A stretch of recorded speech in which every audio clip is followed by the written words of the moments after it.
Independent retail business can mean so many things these days. A brick and mortar store, an e-commerce business, a maker's online shop, a booth at an antique mall, and more. No matter which category you're in, Kathy Cruz, a fellow retail business owner and retail educator, will teach you how to market and manage your business efficiently so you can spend time doing other things you love. Welcome to the Savvy Shopkeeper Podcast.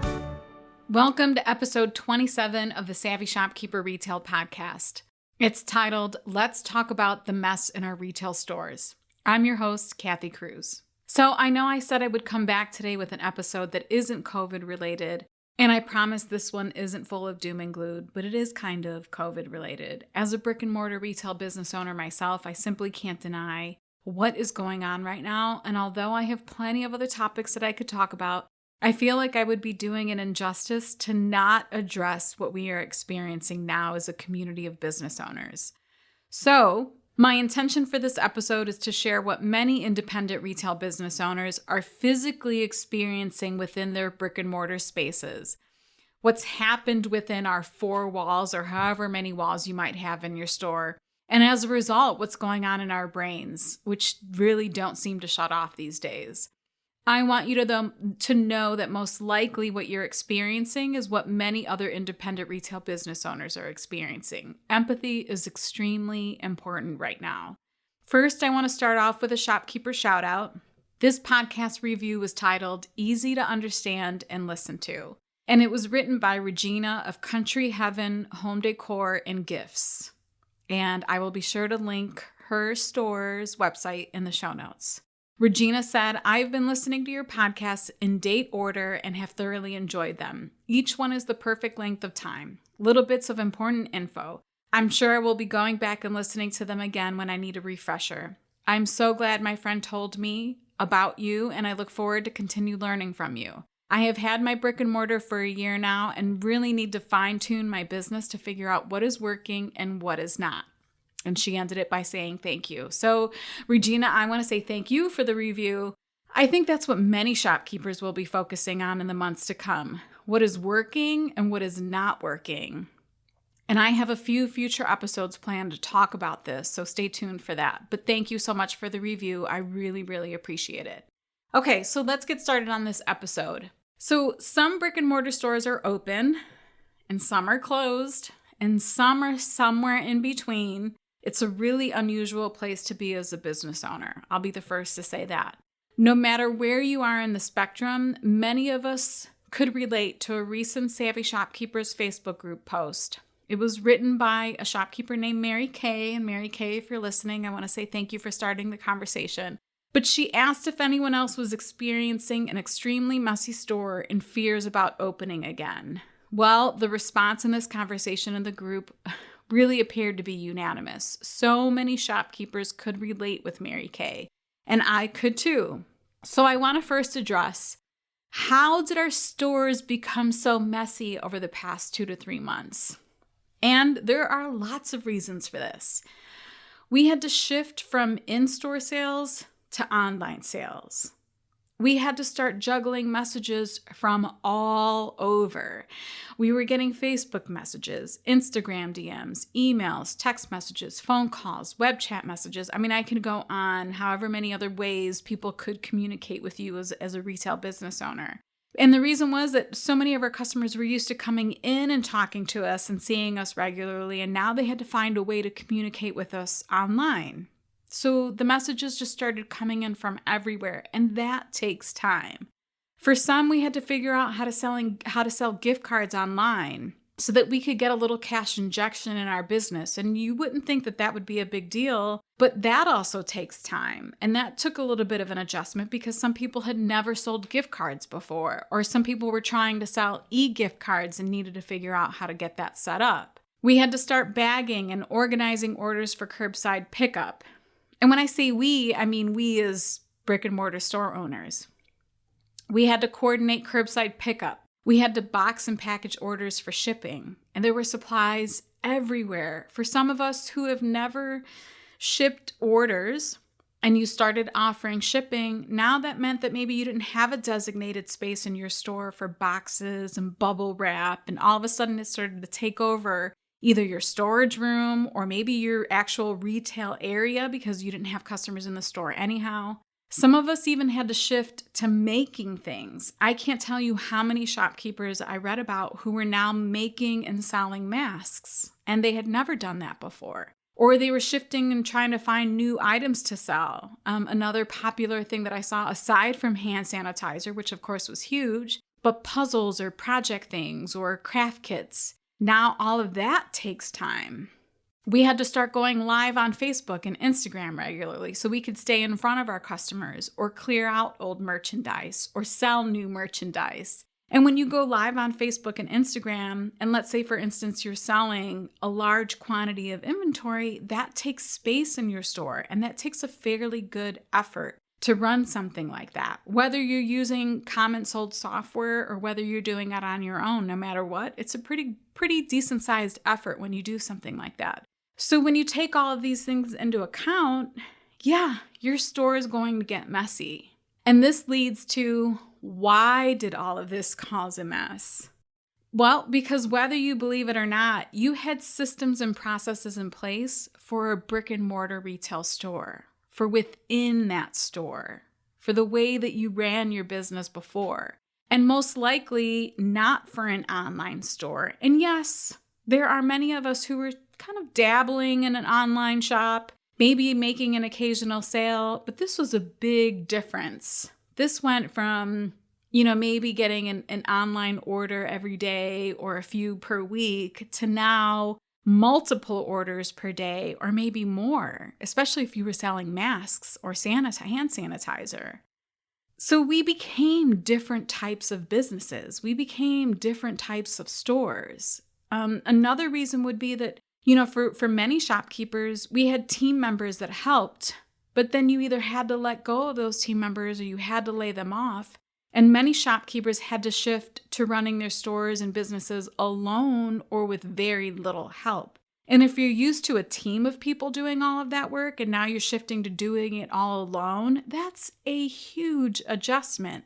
Another reason is many of us went from maybe a brick and mortar retail space to a warehouse and a shipping facility. Again, all reasons why our stores would have become so messy.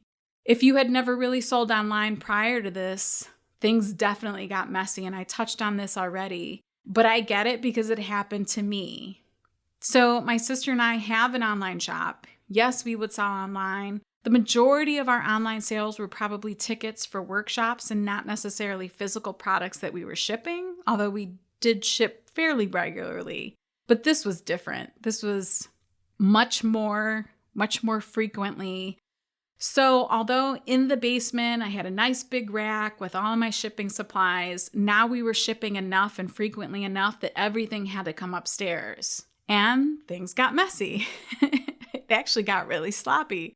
But we weren't so worried about it because we were just trying to generate the revenue. We were trying to fill the orders. We were trying to get orders shipped quickly. We knew customers weren't coming in the store, so we didn't have to worry about what the store looked like. Yes, it was frustrating for us because we weren't used to seeing our studio like that, but it's just what had to get done. And I love that one group member said, when she commented on Mary Kay's post, she said her store was such a mess that if someone broke into I'm quoting her. She said, if someone broke into my shop, they would have to leave me a note that they had been there. So funny, not funny. At this point, we just have to laugh at some things. And when I think about how messy our store became, I just have to laugh at it. In the end, it wasn't a bad thing that the store became messy. It was good. People were shopping with us. People were supporting us. We were getting, orders upon orders, and people were happy supporting us. And for that, I can't be mad at that. I can only laugh at how sloppy our studio became. But of course, we fixed it as we moved forward. But then the next thing that seems to happen during this process of your store getting messy and then finding out that all of a sudden your governor announced that you could open the store is that the fears started to kick in. And this kicked in for many shopkeepers. I know one thought was for those shopkeepers that were selling a lot of gift cards, now there's the fear of, is everyone going to come in at the same time and use their gift cards? Where you're seeing all of this inventory go out the door, but you saw the cash already a month or two ago, and then you're not getting the cash. It's a weird thing with gift cards. I get it. But that was a genuine fear for some store owners. The next one is, will I be able to afford to buy new inventory or resume my market orders? That was a huge one. So many of us went to Atlanta in January, and for some shopkeepers, they'll order an entire year's worth of merchandise for their stores in January. My sister and I do that. Not everyone does it, but some do. And then you have to wonder, can I keep those orders? Can I keep the companies from, our vendors from shipping everything and charging our credit cards? So many fears. The next one was, will our customers know that we have the same inventory? It feels stale to us, but will they know it's stale? Will we be able to sell anything when our doors open again? Those reopening fears really kicked in. And some of them were around safety. Like, will I be able to protect my customers, myself, and my team members from getting sick? What do I need to do to protect all of us? And this was a huge one. There could be a massive list. I offer a free checklist of things that you can do to help protect your customers and ensure safety in the store. And I'll be sure to link it in the show notes, but that was another one. Like, what's too much? What's not enough? What's enough? Should I put a shield at my counter? Should I have hand sanitizer everywhere? Do I limit the number of people in my store? So many decisions to be made, and I completely get it. The new sponsor for this podcast is the Shopkeepers Academy. Tell me if you can relate to this as a shopkeeper. You crave sisterhood from other retail shop owners going through the same thing. You desperately search online for tools or education that will help you get ahead as a business owner, but Google is exhausting because you're busy running a business. And when you do find resources online, it isn't tailored to your type of business, an independent retail store. You need the guidance of lessons and information that empower you to keep your business afloat, or better yet, thriving in this stressful world. That's where the Shopkeepers Academy comes in. The Shopkeepers Academy is an online platform that was built specifically for independent retail business owners. It's a one-stop shop to sign up for education and community. Whether you want to grab an affordable ebook like a 9-page shipping guide, or get access to a comprehensive list of lessons by subscribing to the Shopkeepers Learning Lab, or if you want to join Master Shopkeepers, and that's a paid mastermind group of brick and mortar store owners, you'll know that every option in the Academy was designed for you, the independent retail business owner. I want to help all brick and mortar retailers work less and profit more. Is this what you want too? Visit shopkeepersacademy.com for more information. And then the last concern, or probably not the last concern, but another concern that I had listed was, what does my competitor seem to be doing so well that I'm not? So many times, it felt like there was enough extra time for everyone that some shopkeepers were stalking their competitors. That's not healthy either. I get it. There were so many unknowns. There still are so many unknowns. I've seen many shopkeepers overthink everything and get overwhelmed. So I just want to say, if you're in the middle of this, if you haven't reopened yet, you're going to reopen, just take a minute to breathe. Take a minute to get back into your own lane, to think about not to think about what everyone else is doing, but to think about yourself, about the way you want to run your business, about what you think your customers would want or need, and just be logical about what are the best things that you can do within your own store. Don't worry so much about what everyone else is doing or trying to check all of the boxes, because not everything, you might not have to implement everything that everyone else does. Take the time to breathe and think about what works best for you, your customers, and your store. And then once you do this and start taking action, then you can start thinking about this last question, which is, what can or should I do now as a business owner? Because I think the one thing that we've all realized is this is changing our businesses. This is going to might change the way we do business in the future. But I have a list of things that I want you to do. So first, other than breathing and taking a moment to get ready to reopen again, the first thing I want you to do is give yourselves a pat on the back. Most people can't do what an entrepreneur does to begin with. It takes courage, lots of work, and lots of grit.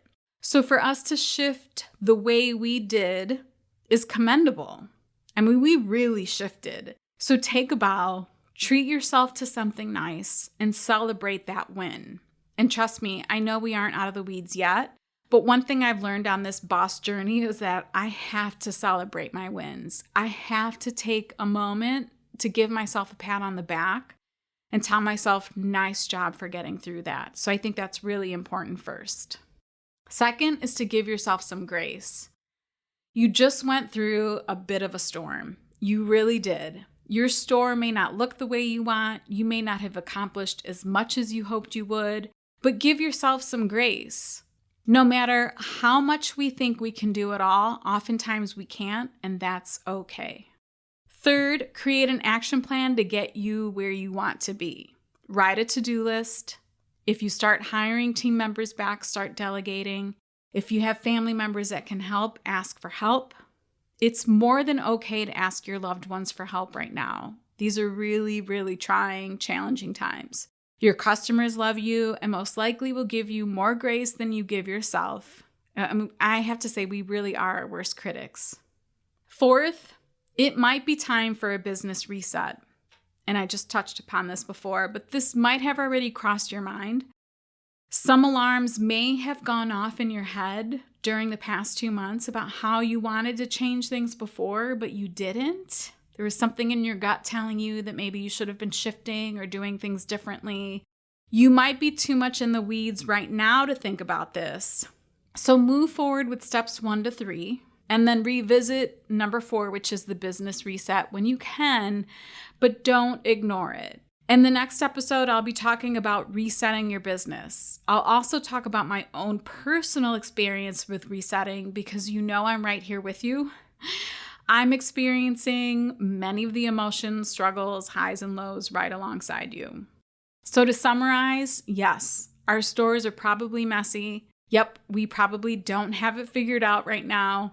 But one thing I do know is that we are trying our best, and that has to be enough right now because no one, and I mean no one, has experienced this before.